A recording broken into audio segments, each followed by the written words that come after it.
Күнде ішіп жүрген бұл өнім бүйректің үнсіз жауына айналған. Біздің көпшілігіміз оны зиянсыз деп ойлап келеміз. Бірақ шындық мүлде басқа. Көп адам таңертең жұмысқа жиналып жатып, тоқтамай ішетін бір нәрсе бар, ол газдалған сусындар мен пакеттегі шырындар. Иә, сіз дұрыс естідіңіз. Көбіміз дүкеннен жақсы бренд деп сатып алып, балаларымызға да береміз. Алайда бұл өнімдердің құрамында жасырын қант, фосфаттар және жасанды бояғыштар бар. Бүйрекке ең қауіптісі фосфор қышқылы мен фруктоза. Олар бүйректегі сүзгіш қызметін бұзады. Енді не істеу керек? Біріншіден, газдалған сусындар мен дүкен шырындарын азайтыңыз.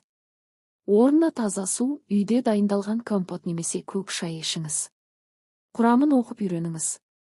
Фосфор қышқылы, фруктоза сиропы, әріптері көп болса, ол қауіпті. Қорытынды. Бүйрегіңіз үндемейді, бірақ өте маңызды мүше. Ол бұзылса, бүкіл ағза зардап шегеді. Сондықтан бүгіннен бастап таңдауыңызды дұрыстаңыз. Үнсіз жаудан сақ болыңыз.